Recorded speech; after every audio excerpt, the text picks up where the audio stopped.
अस्सलामुअलैकुम all of you. क्या हाल हैं? आज चलेगी उर्दू की पहली क्लास, जिसमें सबसे पहले उर्दू के बारे में हम चर्चा करेंगे। अब क्या चर्चा होगी उर्दू के बारे में कि उर्दू कब से शुरू हुई, कैसे शुरू हुई, कहाँ से शुरू हुई। क्या चाबी नीचे होगी, देख लो। तो सबसे पहले हम उर्दू के बारे में चर्चा करेंगे कि उर्दू के माने क्या होता है। कोई बताएगा उर्दू के माने क्या होता है?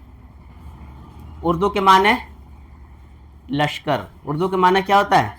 लश्कर होता है। और उर्दू की शुरुआत जो हुई है 1200 ईस्वी से शुरू हुई है, 1252 से या इतने में शुरुआत हुई थी।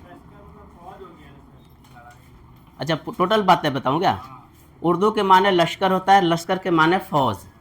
अब उर्दू इतनी खूबसूरत ज़ुबान होने के बावजूद भी इसका माने लश्कर क्यों रखा गया, जबकि लश्करों का काम है लड़ना, झगड़ना, मारना, मार खाना। उसके बावजूद भी उर्दू के माने लश्कर रखा गया, क्योंकि ये लश्करों से ही ये ज़ुबान की शुरुआत हुई थी। ये दिल्ली मेरठ के आसपास से ये ज़ुबान शुरू हुई और फिर पूरे हिंदुस्तान में ये ज़ुबान फैल गई और दुनिया के तमाम ज़ुबानों में से सबसे खूबसूरत ज़ुबान उर्दू ज़ुबान बन गई। अब 1252 ईस्वी से इनकी शुरुआत हुई थी और जिनका सबसे पहला शायर था अमीर खुसरू था। कौन था? अमीर खुसरू। उसके बाद धीरे धीरे उर्दू की ज़ुबान जो है फैलती चली गई, पूरे हिंदुस्तान में फैल गया। फिर एक से एक शायर बने इसके। उसके बाद 18वीं शताब्दी और 19वीं शताब्दी में सबसे ज़्यादा बोले जाने वाली ज़ुबान उर्दू बन गई। सबसे ज़्यादा काम उर्दू में होने लगे, ज़मीन की रजिस्ट्री उर्दू में होने लगी। अब उर्दू के माने लश्कर इसलिए रखा गया,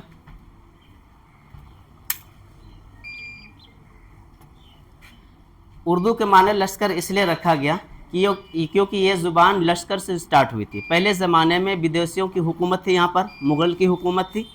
तो यहाँ पर अरब ममालिक के अफ़गानिस्तान, उज़्बेकिस्तान, कजाकिस्तान, यानी कि बाहर मुल्क के बहुत सारे फ़ौजी थे। और हमारे हिंदुस्तान में पंजाबी बोलने वाले, हरियाणा की खड़ी भाषा बोलने वाले, संस्कृत बोलने वाले, ये सब एक मार्केट में, एक बाज़ार में सब अलग अलग मुख्तलिफ़ ज़ुबान बोलने वाले शामिल होते थे। तो पहले ज़माने में जो आलिम होते थे बहुत बड़े गहराई से सोचने वाले होते थे। तो उन्होंने क्या किया, अच्छी अच्छी ज़ुबानों से और जो मेन लफ्ज़ था उनका इंतखाब करना शुरू कर दिया। उन्हीं इंतखाब करते करते करते करते क्या एक ज़ुबान बन गई जिसका नाम उर्दू रखा गया। और किससे ज़ुबान स्टार्ट हुई थी? लश्करों से। इसीलिए उर्दू के माने लश्कर रखा गया। उर्दू के माने क्या बताया मैंने? लश्कर के माने। और उसकी उर्दू की शुरुआत कब से हुई? 1200 ईस्वी से स्टार्ट हुई। और जो सबसे ज़्यादा उर्दू का इस्तेमाल हुआ वो कब हुआ? 18वीं शताब्दी और 19वीं शताब्दी में, अंग्रेज़ों के ज़माने में। और अंग्रेज़ भागने के बाद भी उर्दू के बहुत ज़्यादा इस्तेमाल होते थे। अभी भी हरियाणा पंजाब चले जाओगे ना, जितनी भी कागज़ है, ज़मीन की रजिस्ट्री है, सब उर्दू में ही है। वहाँ भी कई उर्दू के पेपर लेके आ जाते थे। इंजीनियर साहब देखिए ज़रा उर्दू में क्या लिखा है, और ट्रांसलेट करके देते थे, अपनी मर्ज़ी से पैसे पूसे दे के चले जाते थे। ये होता था। अभी भी उर्दू रजिस्ट्री, यानी कि वहाँ की रजिस्ट्री जो है उर्दू में ही है। खैर, बहरहाल आज क्या हो रहा है मुझे समझ नहीं आ रहा। खैर, यहाँ तक बात समझ में आ गई? समझ आने? अभी ऐसे चलते हैं। अच्छा, हिंदी में मैंने सबसे पहला चैप्टर क्या पढ़ाया था? अधिगम एवं अर्जन। यहाँ उर्दू में क्या पढ़ेंगे? आमोजिश और इक्तिसाब। आमोजिश और इक्तिसाब, यानी कि आमोजिश किसे कहते हैं और इक्तिसाब किसे कहते हैं? पहली बार तुम बताना, आमोजिश किसे कहेंगे? नहीं पता? तुम बताओ भाई, तुझे भी पता नहीं। पुराने स्टूडेंट आप बताओ, आमोजिश किसे कहते हैं? You yes.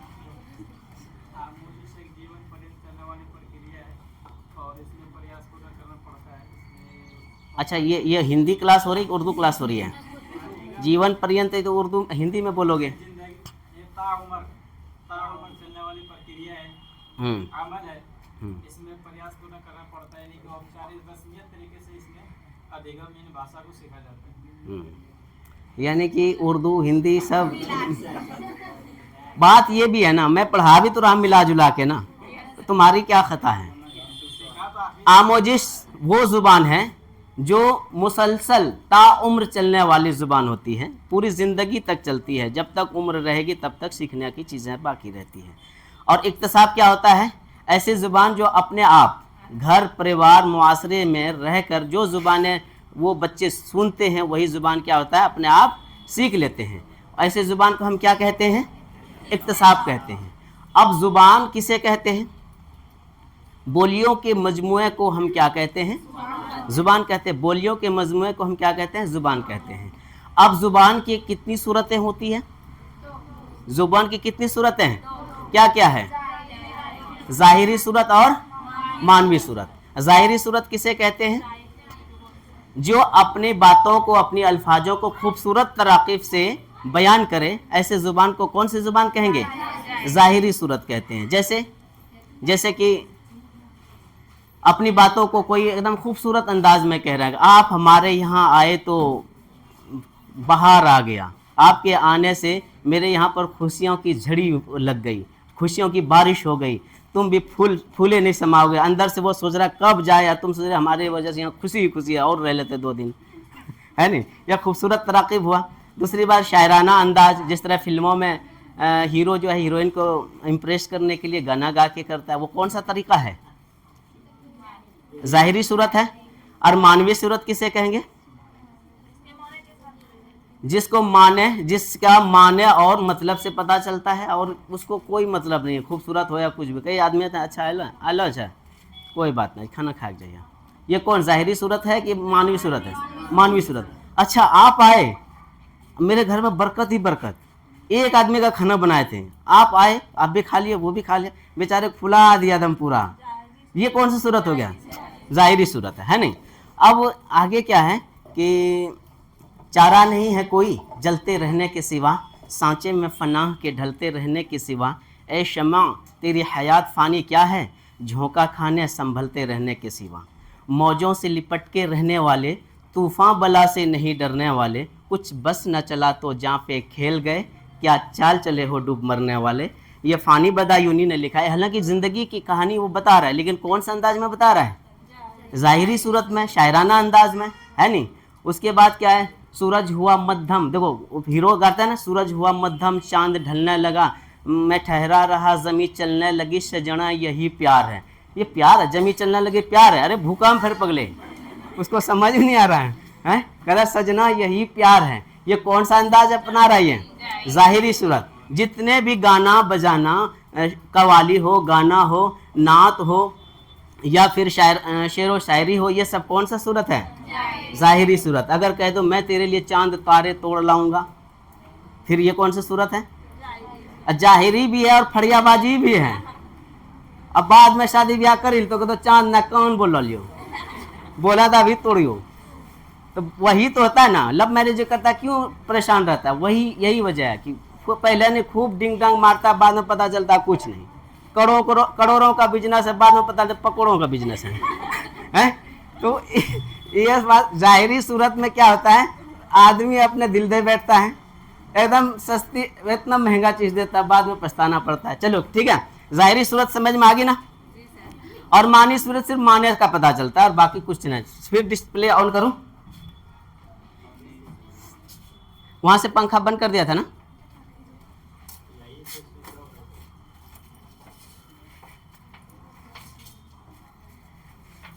चलिए ठीक है, आगे चलते हैं। उर्दू पेडागोजी। उर्दू पेडागोजी का मतलब क्या होता है? कौन बताएगा? रात दिन पेडागोजी पेडागोजी पेडागोजी करते हो। तकरीबन 150 में कितने नंबर पेडागोजी से पूछे जाते हैं? 1 to 5 में कितना? 75 नंबर। 75 नंबर पेडागोजी से है। और जिसको पेडागोजी बेहतर हो गया तो समझो कि आधा काम हो गया। चलिए, उर्दू पेडागोजी। पेडागोजी का पेडा मतलब बच्चा, गोजी का मतलब क्या होता है? रहनुमाई करना, परवरिश करना। बच्चों का किस तरह परवरिश करेंगे, क्या खिलाएंगे, क्या पिलाएंगे, जो मोटा ताजा रहे, उनका दिमागी संतुलन बना रहे, दिमाग मजबूत रहे, पढ़ने में अच्छा हो, सभी चीज़ों का ध्यान रखते हो ना। इसका मतलब सबसे ज़्यादा पेडागोजी का नॉलेज एक माँ को हो सकता है ना? सबसे ज़्यादा जरूरी नहीं है नहीं, माँ से बेहतर पेडागोजी कोई नहीं जानता बिना पढ़े। अगर कंपेयर करोगे तो एज कंपेयर जो लेडीज़ है वो ज़्यादा बेहतर समझती है औरतों से। फिर आगे चलते हैं। जुबान के आमोजिश और इक्तिसाब। आमोजिश को क्या कहते हैं? अधिगम कहते हैं। इक्तिसाब को क्या कहते हैं? अर्जन कहते हैं। ठीक है, ऐसी जुबान जिसको कोशिश करने के बाद उस्ताद के से, किताबों से, खानका से, मदरसे से, स्कूलों से जो जुबान सीखी जाती है, ऐसी जुबान को क्या कहेंगे? आमोजिशी जुबान कहेंगे। और जो जुबान अपने आप सीख जाए, परिवार से, घर से, मुआशरे से, तो ऐसी जुबान को क्या कहेंगे? इक्तसाब कहेंगे, इक्तसाबी जुबान। दूसरी उसको क्या कहते हैं? हुसूलियाबी जुबान। और क्या कहते हैं? तहसीली जुबान। ये सब 3-4 चीज़ें सब एक है, याद रखना है। चलिए आगे चलें। कुछ वर्ड मीनिंग है। आमोजिश का मतलब तहसीली या इक्तसाब का मतलब अर्जान। इल्म तदरीस का मतलब शिक्षण शास्त्र। माहिर लिसानियात, इल्म लिसानियात, भाषा विज्ञान। ये 2 चीज़ों में अक्सर कंफ्यूज होता है बच्चा, ये चीज़ याद रखिएगा। माहिर लिसानियात का मतलब भाषा विज्ञान होता है और इल्म लिसानियात का मतलब भाषा विज्ञान, है नहीं? 2 चीज़ों में थोड़ा सा सिमिलैरिटी है, इस चीज़ को थोड़ा फ़र्क रखिएगा। आगे चलें। अलामतों की जुबान, प्रतीकों की भाषा। अलामतों की जुबान का मतलब प्रतीकों की भाषा। चलिए आगे चलें। आवाज़ों की जुबान, ध्वनियों की आवाज़। तरसील का मतलब इंग्लिश में कम्युनिकेशन, है नहीं? तिफले मरकूज, बाल केंद्रित विधियां, है नहीं? उसके बाद इशारों की जुबान, समाजी तामुलात का मतलब सामाजिक संपर्क। आगे चलते हैं, जुबान क्या है, ठीक है, इसके बारे में हम चर्चा करेंगे। जुबान क्या है? क्या कहते हैं? जुबान बोलियों के मजमुआ का नाम है। जुबान बोलियों के मजमुआ का नाम है। अब मजमुआ किसे कहते हैं यह भी पता चलना चाहिए ना। मजमुआ किसे कहते हैं? किसी चीज को इकट्ठा हो, कोई भी इकट्ठा हो जाना क्या है? मजमुआ है। अभी ये कौन सा मजमुआ है? स्टूडेंट का मजमुआ है, जिसको हम क्लासरूम कहते हैं। क्या गलत कह रहा हूँ, सही कह रहा? चलिए ठीक है, मैं तो सही कहूँगा हमेशा। क्या? अभी तो समझा लियो। इकट्ठा होना, मजमा करना नहीं कहता, मजमा इकट्ठा हो गया मतलब बहुत सारे इंसान इकट्ठे हो गए। वही कहता है जुबान बोलियों के, यानी कि बोली तो है ना, बाप माए है, सब कुछ मिला जुला के क्या हो गई? एक जुबान होते हैं। जुबान बोलियों के मजमुए का नाम है। जुबान का मुताला इल्म लिसानियात, यानी कि क्या कहलाता है? लिंग्विस्ट, यानी कि भाषा विज्ञान कहलाता है। ठीक है, आगे चलें। जुबान बातचीत करने, अपने ख्यालात, एहसासात और जज्बात, वो तजुर्बात को लफ्जों के सांचे में ढालकर जो बोलने के तरीकों का नाम क्या है? जुबान है। क्या क्या? अपना एहसासात, जज्बात, अपना तजुर्बात को किस में ढालना है? लफ्जों में ढालना है। ठीक है ना। अगर अंदर तजुर्बा बहुत है, अगर लफ्जों में ना ढालें, अंदर ख्याल बहुत कुछ है और उसको लफ्जों में ना ढालें, कि सामने वाले को पता चलेगा? नहीं चलेगा। इसलिए कहता है कि अपना एहसासात, अपना ख्यालात, अपना जज्बात, है ना, वो तजुर्बात को लफ्जों के सांचे में ढालना है। लफ्जों का सांचा कहाँ है? ये मुंह है। अब उस सांचे में जीभ है, तालू है, सब कुछ मिला के एक जुबान बनाई जाती है। बोलने के तरीकों का नाम क्या है? जुबान है। जुबान इंसान के ख्यालात, जज्बात, एहसासात और ज़रूरियात की तरसील का क्या है? वसीला का मतलब, वसीला का मतलब जरिया। वसीला का मतलब क्या है? जरिया। अब यहाँ पर क्या कह रहा है? जुबान इंसानों के ख्यालात, क्या जानवरों का भी ख्यालात? नहीं, इंसानों के ख्यालात, जज्बात, एहसासात और ज़रूरियात की तरसील का वसीला है। मतलब तरसील का मतलब क्या होता है? संप्रेषण करना।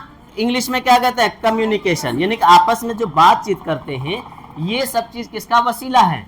तरसील का वसीला है। यहाँ तक कोई बात समझ में आ रही ना? जो पहली बार सीटेट पढ़ रहा कौन कौन है? Please hands up. You are first time? No. अच्छा ठीक है, बात समझ में नहीं भी आएगी ना, आप लोग घबराना नहीं। जो पीछे आ रहे बाद में आएगा। सिलेबस कंप्लीट करा के दोबारा सिलेबस शुरू करेंगे एकदम पहली क्लास से, लेकिन आपको समझा के भेजेंगे। बिना समझाए किसी स्टूडेंट को नहीं छोड़ना। उसके बावजूद भी अगर तुम्हें समझ ना आए, ऑफिस में मैं बैठा रहता हूँ, वहाँ भी समझ लेना। आगे चलें। अब है जुबान समाजी तामुलात का नतीजा है। तामुलात का क्या मतलब होता है? आपस में मेल जोल, तालमेल, है नहीं? आपस में मिलना जुलना, अपनी ज़रूरत को सामने रखना, ये तामुलात कहलाता है। जुबान का मुताला इल्म लिसानियात कहलाता है। जुबान का मुताला क्या कहलाता है? इल्म लिसानियात कहलाता है। जुबान के पैदाइश के मुतालिक, नहीं, जुबान के पैदाइश के मुतालिक, हाँ क्या था? मुताल्लिक मुख्तलिफ नज़रियात पेश किए गए। मुख्तलिफ नज़रियात का क्या मतलब होता है? मुख्तलिफ का मतलब, नज़रियात का मतलब, मेरी नज़रियात, मैं अलग तरह से सोचता हूँ, आप अलग तरह से सोचते हैं, यही नज़रियात है। तो किसकी नज़रियात? जो भाषा विज्ञान है उनकी नज़रियात, उनकी सोच, उनकी समझ, दो सबका अलग अलग है। अब क्या क्या अलग है? डॉक्टर मोहिउद्दीन कादरी जोर के मुताबिक ज़ुबान की वजह तारीफ उन अल्फाज में की जा सकती है कि ज़ुबान इंसानी ख्यालात और एहसासात की पैदा की हुई उन तमाम उज़वी और जिस्मानी हरकतों और इशारों का नाम क्या है? ज़ुबान है। अब क्या कहता है कि ज़ुबान को हम इशारों से भी तो इस्तेमाल करते हैं ना, अपनी बातों से भी इस्तेमाल करते हैं, ठीक है। उसे क्या कहना है यहाँ पर? इनमें ज़्यादातर कुव्वत गोयाई शामिल है। कुव्वत गोयाई, गोयाई का मतलब बातचीत, संवाद जो करते हैं आपस में, वही गोयाई है। ये फारसी ज़ुबान है गोयाई, है नहीं? और जिनको एक दूसरा इंसान समझ सकता है और जिस वक्त चाहे अपने इरादे से बोल सकता है। तो इसी को हम क्या कहेंगे? ज़ुबान के। ये किसका मानना है? डॉक्टर मोहिउद्दीन कादरी का मानना है। डॉक्टर मोहिउद्दीन कादरी का क्या मानना है? आगे देखो, डॉक्टर मोहिउद्दीन कादरी जोर के मुताबिक ज़ुबान की वजह तारीफ उन अल्फाज में की जा सकती है कि ज़ुबान इंसानी ख्यालात व एहसासात की पैदा की हुई उन तमाम उज़वी और जिस्मानी हरकतों और इशारों का नाम जिनमें ज़्यादातर कुव्वत गोयाई शामिल है। कुव्वत गोयाई का मतलब क्या होता है? कुव्वत का मतलब क्या होता है? सलाहियत, ताकत, है नहीं? कुव्वत गोयाई शामिल है और जिनको एक दूसरा इंसान समझ सकता है और जब चाहे नहीं और जिस वक्त चाहे अपने इरादे से दोहरा सकता है। ये किसका मानना है भाई? क्या करें? उज़वी का मतलब होता है आजा, जानते हो ना, है नहीं? ऑर्गन्स, ऑर्गन्स जानते हो? ऑर्गन्स, पार्ट, है नहीं? उज़वी का मतलब पार्ट्स होता है, ऑर्गन्स होता है, ठीक है। यानी क्या था? उज़वी और जिस्मानी हरकत। उज़वी का मतलब क्या हो गया? ये भी एक पार्ट्स है बॉडी का। आजा का मतलब पार्ट, आजा से क्या बना? उज़वी। तो आजा, जब तक मैं इस तरह इशारा किया, क्या एक पार्ट्स का हिस्सा मैंने हिलाया ना बुलाने के लिए, इशारा किया ना, उसी को उज़वी बोलते हैं। आगे चलें। सैयद एहतशाम हुसैन, आपको दूसरा है, इसका इनकी नज़रिया अलग है और उनकी नज़रिया अलग थी। सैयद एहतशाम हुसैन ने हिंदुस्तानी लिसानियात का खाका, किसका खाका? हिंदुस्तानी लिसानियात का खाका में लिखा, ये बताना तो मुश्किल है कि ज़ुबान किसे कहते हैं। अब इन्होंने क्या कहा? ये बताना तो मुश्किल है कि ज़ुबान किसे कहते हैं, लेकिन कुछ समझने के लिए ये कहा जा सकता है कि ज़ुबान आवाज़ों के एक ऐसे मजमूए का नाम है जिसे इंसान अपना ख्याल दूसरों तक जाहिर करने के लिए इरादतन निकालता है नहीं? अब इरादतन मतलब मेरा इरादा हुआ कि आपको दावत दूं, तो दावत ज़ुबान से दूंगा ना, तो बोल के दूंगा या लिख के दूंगा? हाँ, इरादतन क्या करता है? इरादतन निकाल सकता है, निकालता है। आगे चलें। प्रोफेसर गोपी चंद नारंग, अब इनका अलग मानना है, दो का अलग अलग मानना था। अब गोपी चंद नारंग के बारे में सुनते हैं। प्रोफेसर गोपी चंद नारंग के मुताबिक ज़ुबान आवाज़ों और लफ्ज़ों का मजमुआ है। ज़ुबान क्या है? आवाज़ों और लफ्ज़ों का मजमुआ है। मतलब कि लफ्ज़ तो जानते हैं और आवाज़ ना निकले तो क्या ज़ुबान का पता चलेगा? उनका यही कहना है। इनके नज़दीक ज़ुबान बामाने आवाज़ों और लफ्ज़ों के उस मजमुए को कहते हैं जिसमें इंसान अपने ख्यालात, एहसासात वो जज्बात को ज़रूरत के मुताबिक दूसरों तक पहुंचाता है और वो बेमाने या लग़वी नहीं हो पाता, बेमाने या लग़वी नहीं हो पाता। आगे चलें। ये चीज़ पढ़ लेना कौन क्या कहता है, तीन ही के बारे में दिया गया है। आगे चलता है। ज़ुबान की पैदाइश कब हुई? ज़ुबान की पैदाइश कब हुई, कहाँ हुई, कैसे हुई? इस पर मुख्तलिफ माहिर लिसानियात के अपने अपने नज़रिए हैं। अब किसी को पता है जुबान कब से शुरू हुई होगी? अभी भी क्या नाम है, जंगल में चलो हुला ला ला हु ला ला हु करता रहता है डंडा लेके, है, उनकी जुबान अलग है। संथाल के पास चले जाओ, उनकी जुबान हमें समझ नहीं आती है। इसीलिए क्या कहते हैं, जुबान की पैदाइश कब हुई, कहाँ हुई, कैसे हुई, हाँ, इस पर मुख्तलिफ माहिर लिसानियात के अपने अपने नज़रिए हैं। मतलब मेरा मानना कुछ और है, आपका मानना कुछ और है, मगर एक बात साफ है कि कोई भी बच्चा अपने माँ के पेट से जुबान सीखकर पैदा नहीं होते। ये तो खैर तय है कि कोई भी जुबान सीखकर पैदा कोई भी बच्चा नहीं होता, बल्कि वो अपने माहौल और मुआशरे में रहकर जुबान सीखता है। अपने माहौल और मुआशरे में रहकर जुबान सीखता है। घर में जो जुबान बोली जाएगी वो भी सीख लेता है, बाहर जो जुबान बोली जाएगी वो भी सीख लेता है, दोनों जुबानें सीख लेते हैं। आगे चलते हैं। इस तरह इब्तदाई इंसानों ने भी जुबान सीखी होगी। इब्तदाई इंसान का मतलब क्या होता है, शुरुआती। हजरत आदम अलैहिस्सलाम के बाद में जितने भी आए उन्होंने किसी न किसी तरह से जुबान सीखा होगा, ठीक है। जुबान हमेशा हालात, वक्त और जगह के मुताबिक तब्दील होती रहती है। हालात के हिसाब से वक्त जुबान बदलती है ना, क्या कर रहे हैं, जुबान हमेशा हालात, वक्त और जगह के मुताबिक तब्दील होती रहती है। पहले ज़माने में संस्कृत बोलते थे, बाद में हिंदी हो गई, और अभी से लगभग 800-900 साल पहले उर्दू ज़ुबान भी आ गई, आई कि नहीं आई। तो इसी तरह इसका मतलब ज़ुबान तो तब्दील हो रही है ना। पहले संस्कृत बोले, संस्कृत से पहले भी कोई और भाषा होगा, क्या नाम, कैथी को थी, कौन कौन से भाषा होगी दुनिया में, है कि नहीं। इसलिए वक्त के हिसाब से ज़ुबान क्या हो रहा है, बदलती रहती है, और जगह के मुताबिक भी तब्दील होती रहती है। मामूली अपनी ज़ुबान भी बोलते हो ना, इस इलाके में कुछ और बोलते हो नहीं बोलते हो, अब थोड़ा दूसरे इलाके में चले जाओ, बोलने का तरीक़ा अलग हो जाता है। ज़ुबान यही होती है लेकिन बोलने का तरीक़ा अलग हो जाता है। वही कह रहा है यहाँ पर, ज़ुबान हमेशा हालात, है नहीं, हालात, वक्त और जगह के मुताबिक तब्दील होती रहती है। मुग़लों की हुकूमत यहाँ हुई, हालात बदल गया हिंदुस्तान का, हालात बदला नहीं बदला।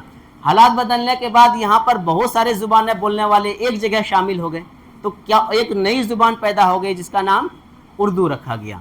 तो हालात के हिसाब से ज़ुबान बदल गई। ज़ुबान के मंदरजा झेल दो सूरतें हैं। ज़ुबान की कितनी सूरत है, दो सूरत है। कौन कौन सी, ज़ाहिरी सूरत और मानवी सूरत। अब ज़ाहिरी सूरत अभी तो हमने बता ही दिया था। ज़ाहिरी सूरत क्या होता है, गाना गा के अपनी ज़ुबानों अपने ख्याल अपने इजहार कर सकते हो, अपने अंदर जज्बात को जाहिर कर सकते हो, अपना ख्यालात को जाहिर कर सकते हो, या फिर शायराना अंदाज में, जिस तरह निगाहों से निगाहें मिलाकर तो देखो, हाँ, नए लोगों से रिश्ता बनाकर तो देखो, दिल में हसरतें दबाने से क्या हासिल होगा, अपना हाथ मेरे हाथ से मिलाकर तो देखो, सिमट जाएगा आसमां तेरे आगोश में, चाहत की बाहें फैलाकर तो देखो। अब चाहना शुरू कर दिया, अब जाओ जहन्नुम जिंदगी। इसलिए ज़ाहिरी पे नहीं जाना है, हकीकी पे जाना है। किस पे जाना है, हकीकी पे। ज़ाहिरी सूरत पे नहीं जाना है, हकीकी सूरत पे जाना है।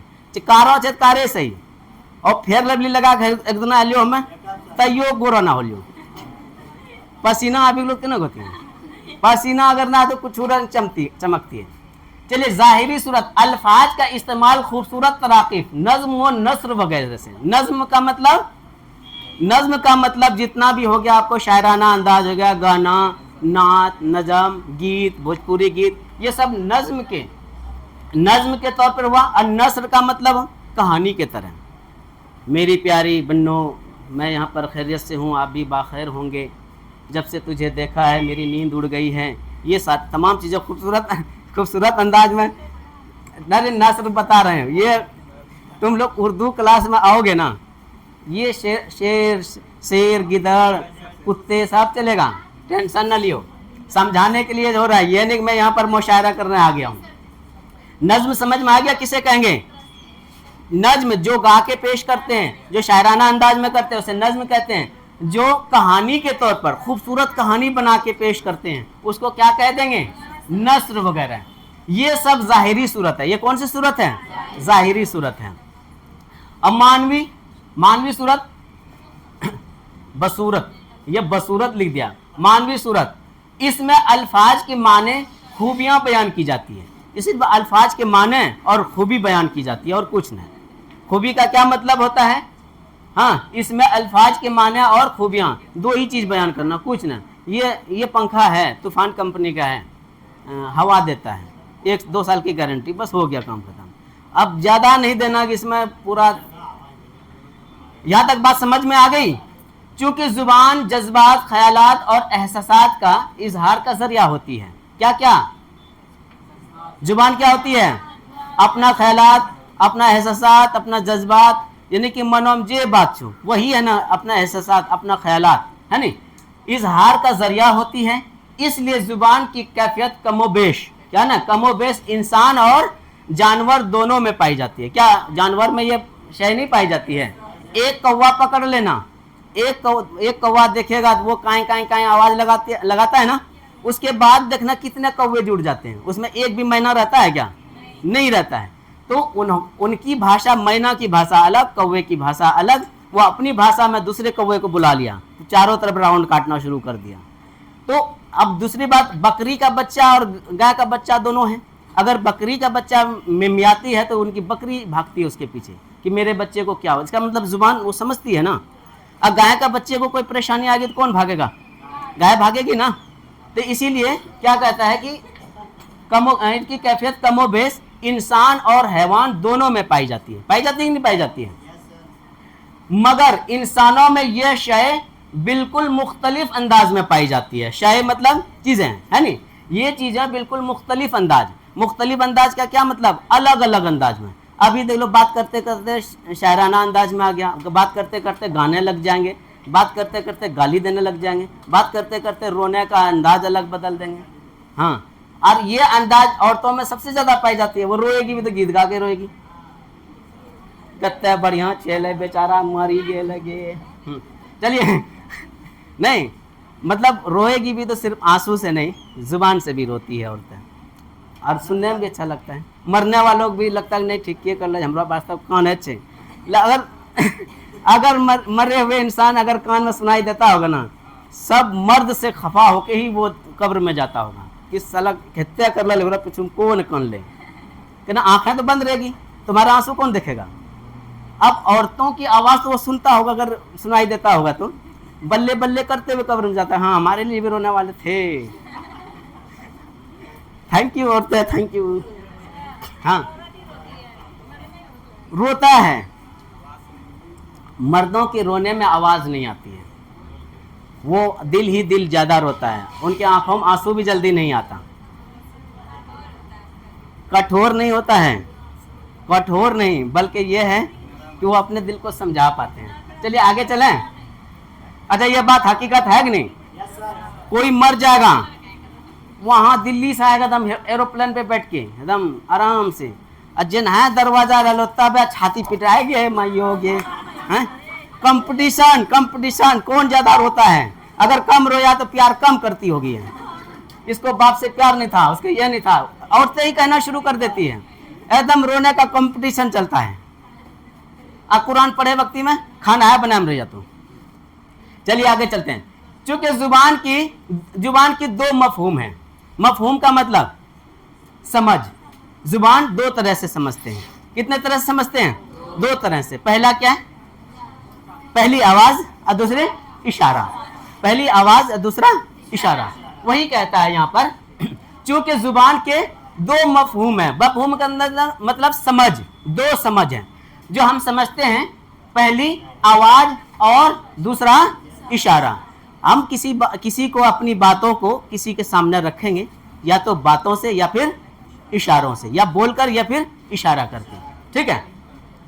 इंसान में जुबान की ये दोनों किस्में पाई जाती है। इंसान में ये किस्में दोनों पाई जाती हैं, और लेकिन जानवर में ये दोनों किस्में नहीं पाई जाती। वहां से देखा है बोर्ड, हमें तो आगू पीछू करते रहे छो।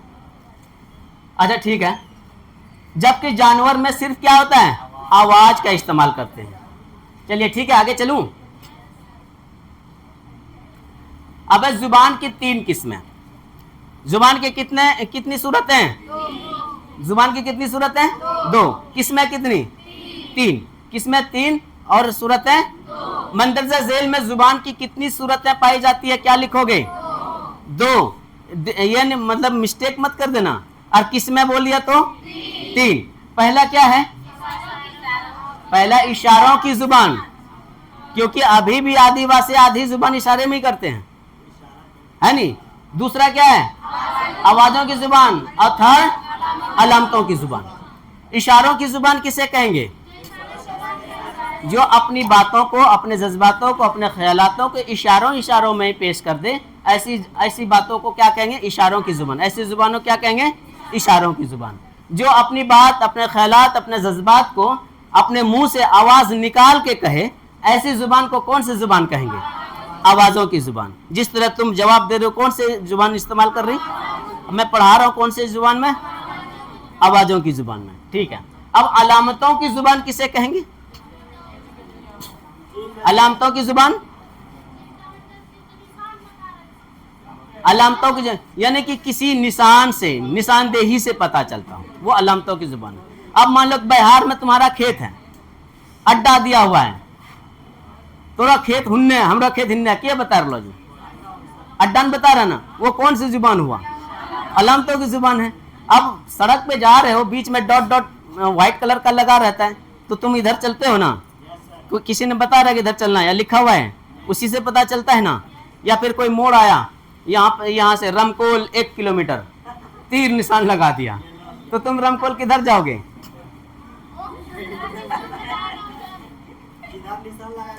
हाँ, अंधा आदमी कहीं भी जा सकता है। अलामतों की जुबान जो है वो अंधा नहीं समझ सकता। अंधा कौन सी जुबान समझेगा, आवाजों की जुबान। आज जो अलामतों की जुबान नहीं समझता, इशारों की जुबान नहीं समझेगा। चलिए आगे चलें, आगे चलते हैं। इशारों की जुबान, जब हम अपने जिस्म के आज़ा के हरकत के जरिए अपने एहसासात, वो जज्बात और ख्यालात को दूसरों तक पहुंचाते हैं, तो उसे हम इशारा कहते हैं। उसे हम क्या कहते हैं, इशारा। मान लो कि मैं बोल दूं यूं, का मतलब खड़ा हो जाना, यूं कर दिया तो चले जाना। हमने जिस्म का आजा, आजा का मतलब पार्ट, आजा का मतलब कौन कौन, सब बॉडी पार्ट्स है, उंगली है, हाथ है, पाँव है, आंखें हैं, सब कुछ है। चलिए आगे चलें। जब इशारों की जुबान में क्या, जब हम अपने जिस्म के आजा के हरकत के जरिए अपने एहसासात व जज्बात और ख्यालात को दूसरों तक पहुंचाते हैं, तो उसे हम इशारा कहते हैं। उसे क्या कहते हैं, इशारा कहते हैं। तुम लोगों ने इशारा किया कभी है, कौन सा इशारा किया है, खाने का इशारा, मतलब भूख लगी तो अपनी अम्मी को कहा मम्मी, हाँ चलो, इस उम्र में भी तुम इशारा करोगे अम्मी को खाना दे दो। चलिए ठीक है, यह मरहला जुबान की नशोनुमा का पहला मरहला है। नशोनुमा का क्या मतलब बताया था, नशोनुमा का मतलब, नमसोनुमा का क्या बताया था ना, भूल गई। नशोनुमा, नशोनुमा का मतलब होता है विकास और परवरिश नहीं, ग्रोथ एंड डेवलपमेंट नहीं होता है। अब यहाँ पर किस चीज का होता है, यह मरहला जुबान की नशोनुमा का पहला मरहला है। किसका, किस बात की होती है, जुबान का। जुबान का विकास कहाँ से शुरू हुई, इशारों की जुबान से शुरू हुई, है नहीं। पहला मरहला कौन सा हुआ, इशारों की जुबान, है कि नहीं। इसका इस्तेमाल जमाना कदीम से होता आ रहा है। इसका इस्तेमाल कब से हो रहा है, जमाना कदीम। कदीम का मतलब पुराना, बहुत पुराना जमाना से होता आ रहा है। बल्कि माहिर लिसानियात का मानना है कि इशारों की जुबान आवाज़ों की जुबान से कमोबेश 10 लाख साल पुरानी है। कितने साल पुरानी है, 10 लाख। किस जुबान से किस इशारे की जुबान पुरानी ज़्यादा है, आवाज़ों की जुबान से इशारों की जुबान कितनी पुरानी है, 10 लाख। अगर वहां पर आ जाए तकरीबन 10 लाख साल पुरानी, आइए कहा गया 10 लाख पुरानी या 10,000 साल पुरानी, तो क्या इसमें चुन करोगे, 10 लाख चुनोगे या तकरीबन 10 लाख चुनोगे, तकरीबन 10 लाख चुनना है। ये छोटी छोटी बातों को थोड़ा सा अंतर कर देता है और उसी में तुम फंस जाओगे। पहला ऑप्शन आ गया 10 लाख, तुमको याद है 10 लाख साल पुरानी है, लेकिन एडजेक्ट तो नहीं बताया है ना, एडजेक्ट किसी ने बताया, तकरीबन 10 लाख साल पुरानी है। ये ऑप्शन आ गया, 10 लाख भी आ गया, तो हमने तकरीबन वाला देना है, एग्जैक्ट वाला नहीं देना है। आगे चलें। बल्कि माहिर लिसानियात का मानना है कि इशारों की जुबान आवाज़ों की जुबान से कमोबेश 10 लाख साल पुरानी है। आम तौर पर इशारों की जुबान 3 तरह की होती है। आम तौर पर इशारों की जुबान 3 तरह की होती है। जुबान कितने सूरतें होती है? जुबान की 2। जुबान की कितनी किस्में? अच्छा, सूरतें कौन कौन सी? जाहिरी सूरत और मानवी सूरत। अब जुबान की किस्में कितनी है? कौन कौन सी है? इशारों की जुबान, आवाजों की जुबान और अलामतों की जुबान। अब हमने यहां पर पढ़ा इशारों की जुबान। अब इशारों की जुबान भी कितने तरह के हैं? हाँ, जुबान की तीन किस्में, लेकिन इशारों की जुबान की भी कितनी किस्में? 3। अब इसमें कहता है बसरी, समाअत और लम्स। बसरी, समाअत और लम्स। बसरी किसे कहते हैं? क्या के? ऐसे इशारा जिसे हम अपनी आंखों से देखकर पता चलता है कि तौफीक सर ने मुझे क्या कहा। क्या कहा? पानी लाने को कहा, जाने को कहा या आने को कहा। तो आपको हमारे जिस्म के आज़ा के हरकत को देखा कि तौफीक सर ने क्या कहा, है नी? तो उससे पता चलता है। तो ऐसे इशारों को कौन सा इशारा कहेंगे? इशाराए बसरी या बसरी इशारा कहेंगे। जिसे हम आंखों से देखते हैं, जैसे चेहरा, आंख, भौं, हाँ क्या कहें, जुनबिस, हाँ हाथ वगैरह। अब देखो भौं से भी तो पता चलता है ना, जे गुस्सा है तो भौं चढ़ा ले है ना, ना करना ऐसे ऐसे कर लगा। तो ये भी तो एक इशारा है कि गुस्से में है। ए हनवारा जब है ना, मतलब इसका मतलब नहीं आज कहता ऐसा होला जाएगी इसका मतलब जाने के लिए रेडी है। तो बहुत चीज इशारों में है, ठीक है ना। हंसने वाली बात नहीं, समझने वाली बात है। तो हंसना भी चाहिए, क्योंकि ज़्यादा टेंशन लेके बैठोगे ना, फिर अफरोजाल के पढ़ाइए सर हमरे हुकूमत कर देंगे। हैरान कहे टीचर का थोड़ा सा अंदर से थोड़ा सा बुरा लगे, और थोड़ा सा भी बुरा भी अल्लाह बुरा लग जाता। चलिए आगे चलें। बसरी किसे कहते हैं? जो इशारा देख कर पता चलता है। क्या क्या? हाथों का इशारा, आंखों का इशारा, भौं का इशारा। नहीं, जब आप लोग परेशानी हम देख रहे, सॉल्यूशन जल्द कर लेंगे। अब मैं कह रहा हूँ यहाँ पढ़ने में तुमको अच्छा लग रहा है, मजबूरी में पढ़ना है वो ना, बच्चा छोड़ के आते हैं पढ़े ना, मजबूरी है ना जी। और ऑफिस में आके ना ये गार्जियन आएगा, सर पढ़ाई की बात हो, पैसे की बात कर रहे हैं। हम क्या आया था, मैंने कहा आप अपनी लड़की को सीटेट तैयारी क्यों करा रहे हैं, पहले ये बताइए। नहीं वो तो पढ़ाने के लिए थे। हमके तनख्वाह तब नहीं लीजिएगा। पढ़ना एक मकसद ज़रूर होता है, लेकिन कहीं ना कहीं पैसे भी एक मकसद है इंसानों का। ना तो ट्रेनिंग करिए, ले जाके स्कूल में पढ़ो नहीं, कोई सरकार ना रोक तो नौकरी कहना चाहिए। 10,000 ना है, जब पढ़ाना है इतना फ्री में पढ़ाओ। तो हमारे वास्ते यहाँ पूरा लेक्चर कहाँ, अच्छा लोन सब कुछ सब पूरा हो जाएगा जी। चलिए बसरी का समझ में आ गया। जिस्म के हरकत से हमें पता चलता है कि सामने वाला बंदा क्या कह रहा है। अगर इशारा बसरी पीछे से कोई करे, हमने उनको नहीं देखा, तो क्या पता चल पाएगा कि वो क्या कह रहे हैं? नहीं पता चलता। आगे चले फिर। समाअत। समाअत का मतलब सुनना। समाअत फरमाइए, बोलता है ना समाअत फरमाइए, फिर देता है नादम पूरा जोर जोर से। यानी कि सुनिए, यानी कि इशारों की आवाज़ जिन्हें हम सुनते हैं, इशारों की आवाज़ जिन्हें हम सुनते हैं। आजकल लड़कियां जो लाइन में चलती है ना सड़क पे, अब पीछे से मोटरसाइकिल टैंग, एकदम भागियो, हटने बोला है किसी ने, तो ये भी तो एक इशारा है ना। जैसे हॉर्न बजाया, हॉर्न की आवाज़ से आपको क्या पता चला? पीछे से क्या आ रही है? गाड़ी आ रही है। तो ये कौन सा इशारा हुआ? समाअत। तुम्हारे गांव में बारात आ गई, अभी तुम तैयार नहीं हो, पटाखे की आवाज आ गई, तो इससे क्या पता चलता है? पटाखे की आवाज से कौन सा इशारा पता चल रहा है कि बारात आ गई, जल्दी तैयार हो, लिपस्टिक लगाओ, तैयार, फेस पाउडर लगाओ, जल्दी चल। हाँ, लड़कार के नाक देवो, नीचे नूंगी ऊपर गंजी वो चलो जाएगी। ऐसा होता है ना जी, लड़का ने एक्स्ट्रा तैयारी करके जाता है ना जी। अब वहाँ के क्या नाम है, क्या लोग आ गए बारात में, वो उधर से गीत गा रही है, बीच में हे हो बेहज के तौफीक सर, हे हो बेहज के लगाए, वो लड़का तो ना बोल रहे अच्छे के बोले ना। अच्छा अरे लड़का तो नहीं बोले जाए, बराबर हो गए हिसाब। चलिए तारीफेन कर लिए। अच्छा चलिए समात देखा है, लड़की से पूरा मेकअप सेकअप करे पूरा हो जाता है, और लड़का नहीं की करे बेचारा, बारात खाए गेलो हे रे होट हड़िया मली दा होट है कर दा कि ना, होट पतीला पहुँचो, होट टेंट पहुँचो, सब बेचारा वहीं परेशान, जत्ते खाल को वहीं पचाक गए। और लड़की के लिए घर में खाना ले जाता है, 3 आदमी का खाना 6 आदमी जाता है, नहीं जाता है, हाँ सब जानते हैं।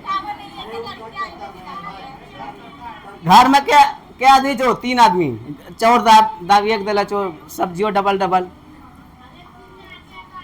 Ladies is first, ladies first है, फर्स्ट ही रहेगी। आगे चलते हैं लम्स, कौन सा इशारा, लम्स। हमने जो ये 3 किस्में पढ़ रहे हैं, किस चीज की किस्में पढ़ रहे हैं, किस चीज के, इशारों की जुबान जो है उनकी किस्में पढ़ रहे हैं। पहला कौन सा है, बसरी, दूसरा बसरी मतलब ऐसे इशारा जो अपनी आंखों से देखकर पता चलता है कि सामने वाला कहना क्या चाह रहे हैं। असमाअत ऐसे इशारा जो सुनकर पता चलता है, जैसे कि हॉर्न बजाना, बाहर कोई आ गया कुंडी खड़खड़ाया वो भी तो इशारा है, या कि आप तक बेल बजाया, अंदर टिडरिंग टिडरिंग आवाज आई वो भी एक इशारा है, बाहर कोई खड़ा है नहीं। ये सर कौन सा इशारा है, समाअत, ऐसे इशारा जो आवाजों से पता चलता हो। ठीक है, सीटी बजाना ये भी तो है ना, सीटी बजाए दिल धड़काए बीच सड़क पर जानम जानम पुकारे, हैं? सब गाना आता है। आगे चलिए, अब लम्स, तो ये कौन सा इशारा है, लम्स। लम्स इशारा किसे कहेंगे, ऐसे इशारा जो छू कर पता चलता हो, ऐसे इशारा जो छू कर पता चलता हो। ये इशारा सबसे बेहतर कौन समझता है, जो अंधा होता है या बहरा, अंधा बहरा जो भी होता है वो ज़्यादा समझता है। ऐसा नहीं कि आँख वाले नहीं समझते हैं, बस ये है कि आँख वालों के पास ज़्यादा नियामतें हैं, वो तीनों तरह की ज़ुबानें समझ सकता है, ये तीनों इशारा समझ सकता है, बसरी, समाअत और लम्स। अब देखो जो गूंगा है वो समाअत इशारा नहीं समझ सकता, ये समझ लेगा। जो अंधा है ये नहीं समझ सकता, ये समझ सकता है। लेकिन टच वाला दोनों समझ सकता है, अंधा भी और बहरा भी। टच वाला इशारा जो है बहरा भी समझ सकता है और अंधा भी समझ सकता है। लेकिन इन दोनों में महरूम रहेगा कोई एक। अगर बहरा है तो बसरी नहीं सुनेगा, अंधा बसरी नहीं जानेगा। कौन सा, बसरी वाला अंधा नहीं समझेगा लेकिन बहरा तो समझेगा ना, और लेकिन समाअत वाला बहरा नहीं समझेगा, अंधा समझ लेगा। आगे चलते हैं, लम्स यानी कि छूकर इशारा करना, छूकर इशारा करना। नहीं होता कि उधर मुंह है, इधर कंधे पे हल्का सा हाथ रखा तो लगा कि पीछे कोई है, हाँ जी बोलो, और तुम्हारे बात आपस में करते करते पता चला कि तुम्हारे दोस्त या तुम्हारी सहेली तुम्हारा पोल खुलने लग गया, तब क्या करते हो, इशारे में यूं कहनी मारते हो ना तो उनको पता चल जाता है कि यहाँ से आगे बोलने नहीं कर रहा, हमको मना कर रहा है, ये बात, ये टॉपिक नहीं छेड़ना। एकदम से टॉपिक फिर बदलता है। ये कौन सा इशारा हुआ, तो चुट्टी काटेज भी है ना, चुट्टी काटेज मतलब चल नहीं हो, हाँ चलो घर चलो, तो ये सब कौन सा इशारा है, इशारा लम्स, यानी छूकर इशारा करना, जैसे चुटकी काटना, हाँ हाथ दबाना, कहनी मारना वगैरह, यही होता है। हाथ दबाना, हाथ दबाना का क्या मतलब होता है, कई बार पैकार सब आपस में क्या होता है, तोरा गाय खरीदने वाला पैकार ना, तोरा गाय वाला हाथ दबा दो, चुप तो हम तय करेंगे, होता है ना जी। तो ये सब लम्स इशारे में आता है। अच्छा, जुबान की कितनी सूरत है, क्या क्या, जाहिरी सूरत और वानवी सूरत, और किस्में कितनी, जुबान की कितनी किस्में, 3। कौन कौन सी, इशारों की जुबान, आवाजों की जुबान और अलामतों की जुबान। हमने कौन सा पढ़ा भाई, इशारों की जुबान पढ़ ली, और इशारों की जुबान की जो 3 किस्में थी, बसरी, समाअत और लम्स, वो पढ़ लिया। आगे चलते हैं आवाजों की जुबान में। कौन सी जुबान, आवाजों की जुबान।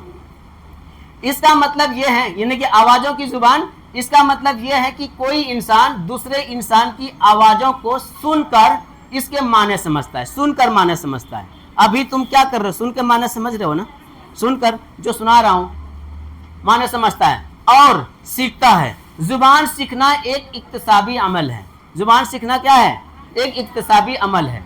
बच्चे का अपने इर्द गिर्द, इर्द गिर्द का मतलब क्या होता है? आजू बाजू, आस पास, है नहीं, इर्द गिर्द जिन जिन लोगों से साबिका पढ़ता है। साबिका का क्या मतलब होता है? उससे जो बड़े हैं, जो बोलना जानता है। साबिक का मतलब पहले, है नहीं, साबिका पढ़ता है, वो कोई ना कोई क्या करता है? जुबान बोलते हैं। बच्चा उन्हीं आवाज़ों की नकल करके क्या करता है? नकल करके आवाज़ों को दोहरा कर जुबान सीखता है। हाँ, सीखता है, पढ़ता है, वो कोई ना कोई जुबान बोलते हैं। बच्चा उन्हीं आवाज़ों की नकल करके, ये 2 बार आ गया ना, उन्हीं आवाज़ों की नकल करके आवाज़ों को दोहरा कर जुबान सीखता है। ऐसा करता है ना। बच्चे कोई यूनिवर्सिटी या कोई कॉलेज या कोई स्कूल तो नहीं गया, बच्चे सीख जाते हैं अपने आप। और धीरे धीरे उस पर माहिरियत क्या होता है? महारत हासिल कर लेता है। किस पर? जुबान पर। देखना 4 साल उम्र आते आते सब तरह की बातें करने लगता है बच्चा। तो क्या करता है? धीरे धीरे आपसे सुन के, नानी मामू चाचा चाची पास पड़ोस सबसे सुन के वो उस जुबान में क्या होता है? महारत हासिल कर लेता है। आगे चलते हैं, अलामतों की जुबान। आवाज़ों की जुबान की किस्में है क्या? नहीं है, बस सिर्फ आवाज़ों की जुबान। अब है अलामतों की जुबान। किसी लफ्ज़ या आवाज़ को जब एक ख़ास अलामत या माने में इस्तेमाल किया जाने लगता है, यानी कि कोई अलामत होती है ना, उसके लिए किसी चीज़ के लिए इस्तेमाल करना, तो वो लफ्ज़ या आवाज़ उस माने के लिए अलामत बन जाता है। जिस तरह साइन थीटा कोस थीटा देखे हो ना, पाई आर स्क्वायर देखे हो ना, पाई आर स्क्वायर का पाई का मान कितना होता है? 22 बटा, तो पाई क्या हुआ? अलामत हुई, अलामत है ना। तो पाई का मतलब 22 बटा 7 समझा, तो वो एक अलामत बनाया है मैथमेटिशियन ने, बनाया कि नहीं बनाया है? तो उसी तरह से अब और क्या है अलामतों की जुबान में? जिस तरह रोड पे क्रॉसिंग तीर का निशान दिया रहता है, और टॉयलेट के बाहर लेडीज की फोटो बना दिया और उधर जेंट्स की फोटो बना दिया, तो उससे क्या पता चलता है? ये लेडीज टॉयलेट है, उधर जेंट्स टॉयलेट है। वही अलामतों की जुबान, यानी कि किसी के संकेत से पता चलता हो। और अलामतों की जुबान ये भी है, आप जा रहे हो सड़क पर, रेड लाइट जल गई। रेड लाइट जलने का मतलब रुकना होता है ना। उसके बाद ग्रीन लाइट जल गई तो जाओ, कोई आवाज़ तो नहीं आ रही है, किसी ने जाने को तो नहीं, इशारा तो नहीं किया है, तो वो अलामत है।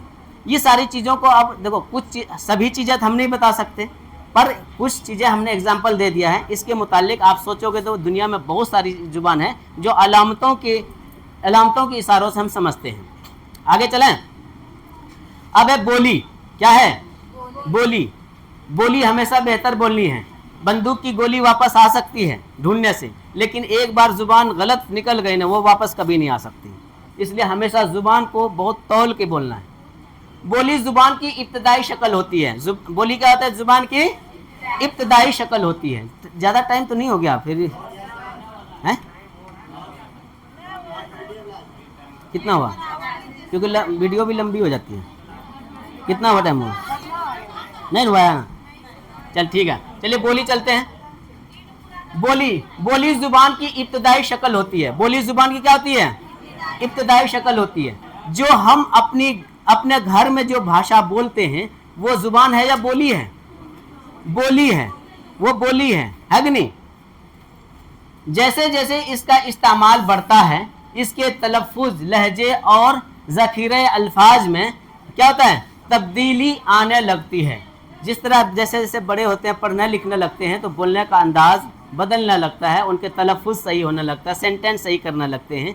तो इस कंडीशन में वो क्या होता है? बोली से ज़ुबान बन जाती है। आम लफ्ज़ों में हम कह सकते हैं कि मखसूस जोग्राफियाई। मखसूस का मतलब क्या होता है? ख़ास।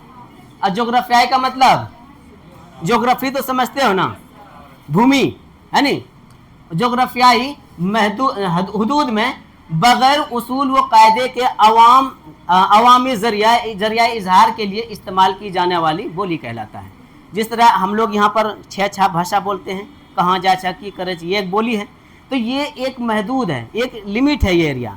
हमारा गोड्डा, साहेबगंज, भागलपुर, सुल्तान और उधर कौन सा, मुंगेर, कटिहार, सहरसा, ठीक है। ये क्या होता है? इस इलाके से बाहर चले जाओगे तो क्या होगा? बोली बदल जाएगी।